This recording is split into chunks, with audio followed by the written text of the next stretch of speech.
First reading, we're still in the 5th chapter of St. Paul's letter to the Galatians. Yesterday, I think it was like verse 6 that we left off on, so there's a gap of about 10 verses. And remember, yesterday, Paul is saying, "For freedom, Christ has set you free, to no longer fall back into the slavery, under the yoke of slavery."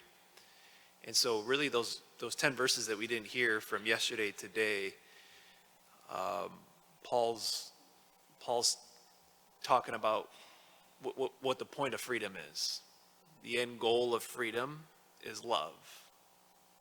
Without freedom, we can't love. And then I think it's just a couple verses, maybe verse 15 or 16, we pick up in verse 18 today, but Paul kind of highlights it and he sums it up saying that to love your neighbor as yourself. That is waking up in the morning and desiring the other person's good and happiness just as it is for ourselves, which is incredibly difficult, and I would say impossible without him. And so this is where Paul then now, where we pick up today, he tells us how it's possible. He says, you've got to walk by the Spirit. You've got to live by the Spirit rather than living by the flesh. The two of them, he says, they contrast each other. When Paul's talking about the spirit of the flesh, he's talking about like unchecked human nature.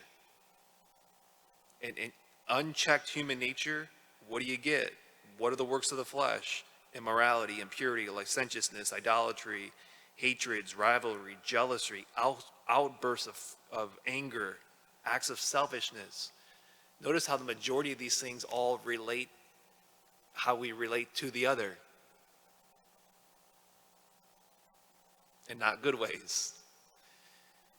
Versus led by the Spirit. And the translation here in the New American is guided by the Spirit. A lot of the other translations says led by the Spirit. One author put it, he said once, like, to live by the Spirit means to be more like, it's more like, the Spirit is leading more like or not so much like a pace car of the Indianapolis, 500 or Daytona, like you have a pace car, or like even a marathon or cyclist, there's a person out in front leading the pack. He said it's not the Spirit, living by the Spirit, it's not so much that. Rather, it's more like a locomotive engine where you're being pulled along by a power. And so then therefore, Paul's this contrast, living by the Spirit, it's a matter of us being hooked up to the locomotive.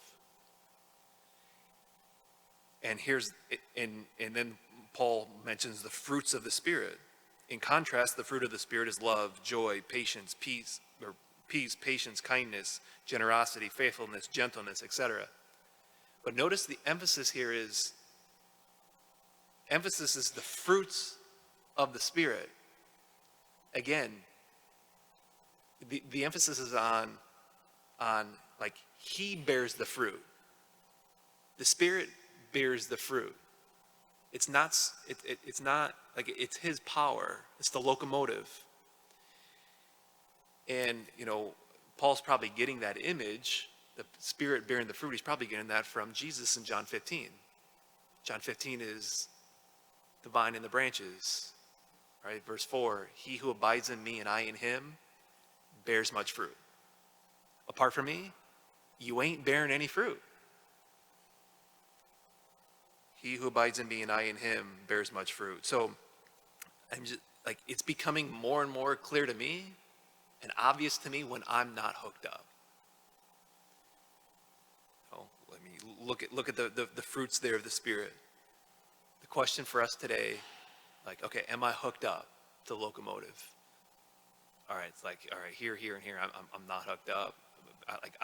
Lord, I choose today, I'm asking today to be hooked up to you. How does that happen? Think back, I think it was last week, right? The gospel was ask and you'll receive. What's the main thing we're to ask for? The Spirit. he can't deny his children who asks, Father who wants to give good gifts to his children. Let's ask to be hooked up. Let's be hooked up. When we find ourselves not hooked up, let's turn to him. So let's turn to him at this liturgy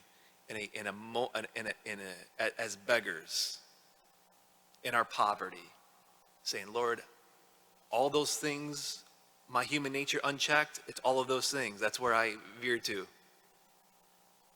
And so help me to be hooked up to you, the locomotive.